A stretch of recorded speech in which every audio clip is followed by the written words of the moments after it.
Buenas noches a todos, mi nombre es Luis Ríos. Hoy les explicaré cómo funciona un algoritmo de retropropagación para entrenar una red neuronal.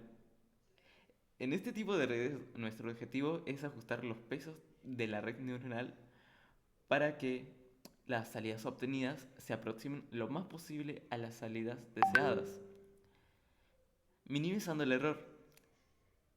Este proceso de aprendizaje se realiza a través de la retropropagación de errores, un algoritmo muy eficiente que permite que las redes neuronales aprendan de manera iterativa. En este código, nuestra red neuronal tiene dos entradas, x1 y x2, que son valores generados dentro de rangos específicos. Con estas entradas, la red debe aprender a predecir dos salidas, YB1 y YB2. Sin embargo, estas predicciones no serán perfectas al principio.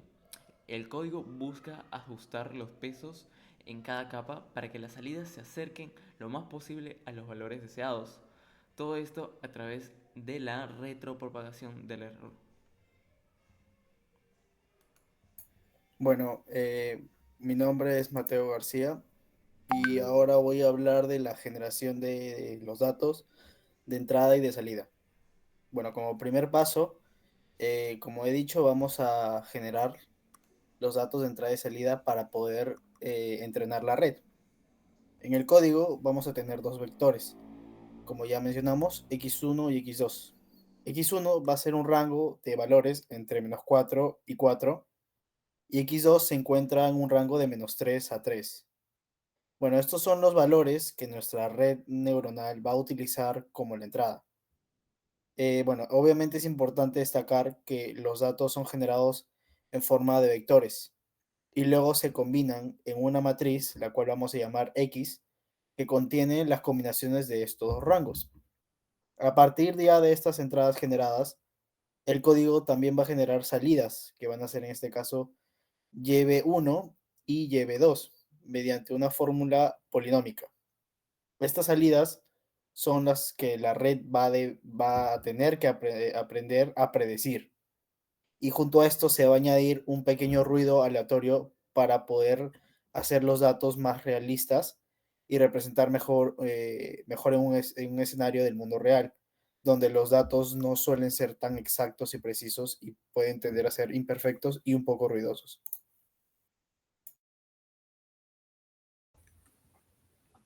Mi nombre es Juan Ángel Celis y ahora pasemos a la estructura de la red neuronal.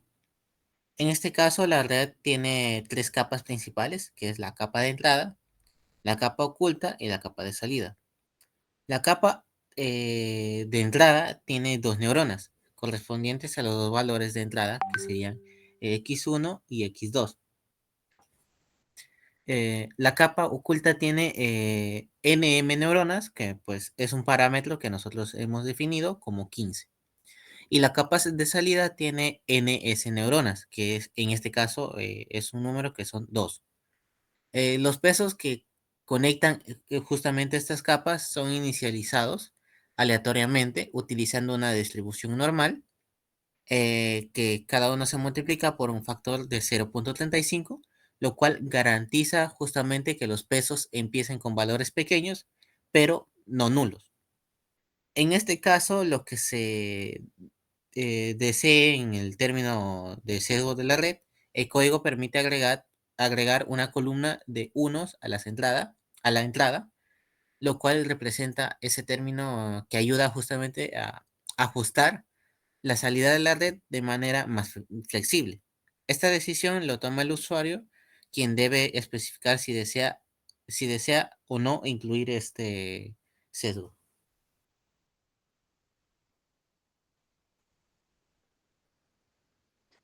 Buenas noches, soy Araceli Vilches y yo hablaré sobre la propagación hacia adelante, el forward propagation. La propagación hacia adelante es el primer paso en cada iteración del entrenamiento. En esta fase, los datos de entrada son procesados por las capas de la red para calcular la salida. En el código, para cada ejemplo de entrenamiento, se calcula la activación de cada capa. Comenzamos multiplicando los pesos de la capa de entrada U por las entradas IN. Esto nos da las activaciones de la capa oculta, que luego pasan por una función de activación sigmoide. La función sigmoide transforma estos valores a un rango de -1 a 1, lo que ayuda a introducir no linealidades en el modelo. Este proceso se repite para cada capa oculta, donde los valores de activación se multiplican por los pesos P, Y y se pasan nuevamente a través de una función sigmoide. Finalmente, la salida de la capa oculta se multiplica por los pesos de la capa de salida W, generando la salida final de la red.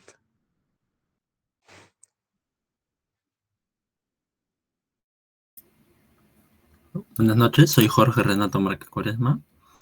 Y bueno, continuando con el cálculo del error y la función de costo, una vez que hemos propagado las entradas hacia adelante y calculado la salida, el siguiente paso es medir el error de la red. Este error se calcula como la diferencia entre la salida obtenida y la salida deseada, que hemos almacenado previamente en YB. Este código acumula el error en la variable JJ, que es la función de costo. La función de costo mide cuán bien está la red aprendiendo, especialmente si se utiliza la función de error cuadrático medio, donde cada error se eleva al cuadrado, lo que penaliza fuertemente los errores grandes. Además de calcular el error, el código también calcula la gradiente de la función de costo respecto a los pesos, utilizando la retropropagación. Esto se hace mediante la cadena de derivadas que nos dice cómo cambiar los pesos para reducir el error. Este cálculo de gradientes es crucial para ajustar los pesos de la red en la dirección correcta.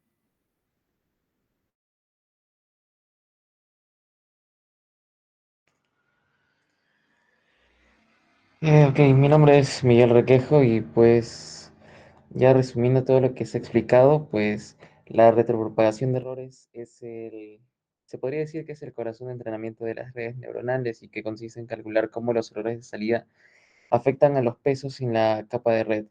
Y también una vez que tenemos todas las gradientes de cada peso, pues se actualizan los pesos de la red. Y esto se hace utilizando lo que es el método que ya hemos visto en clase, que es de la gradiente descendente, que ajusta los pesos en dirección que minimice el error. El tamaño de ajuste se controla mediante un parámetro llamado tasa de aprendizaje, representado por el ITA, que en este caso le hemos colocado de 0.1. Y este proceso pues se va a repetir durante miles de iteraciones y lo que va a permitir que la red neuronal aprenda y ajuste sus pesos para hacer mejores predicciones. Eh, Ahora viendo las figuras que han salido de acuerdo con este código, en la figura 1 se muestra lo que es la salida de la red neuronal para la variable y1 y que se compara con la salida deseada. La línea roja representa las salidas calculadas por la red después de cada iteración de entrenamiento y los pequeños o las pequeñas estrellas azules son las salidas deseadas, es decir, son los valores de YB1. Y esta comparación permite ver qué también está entrenada, no, qué también la red está aproximando los valores deseados. Ahora, en la figura 2, esta figura muestra la misma comparación, pero en este caso para la segunda variable que es la salida Y2. Y al igual, las salidas calculadas y las deseadas se comparan para evaluar el rendimiento de la red en esta variable. Ahora, en la figura 3 se muestra cómo evoluciona la función de costo J durante el entrenamiento. Em, la forma decreciente de esta curva muestra que la red está optimizando sus pesos correctamente, reduciendo su error eh, en cada iteración que está haciendo. En la cuarta figura se muestra lo que es la salida de la red neuronal en un espacio tridimensional. La línea roja en este caso son las salidas calculadas por la red neuronal para Y1 en función de las entradas que son X1 y X2.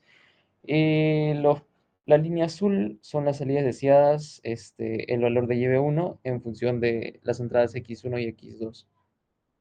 Esta gráfica permite ver cómo las salidas predichas de la red evolucionan a través de las diferentes combinaciones de las entradas, lo que las compara con las salidas deseadas en un espacio tridimensional. Y para la última figura, es similar a la anterior, pero en este caso trabaja con lo que es la salida Y2. Y la línea roja representa lo que son las salidas calculadas de Y2, mientras que la línea azul es las salidas deseadas de YB2. Y esta gráfica permite comparar la evolución de las salidas de la red neuronal con las salidas esperadas. Gracias.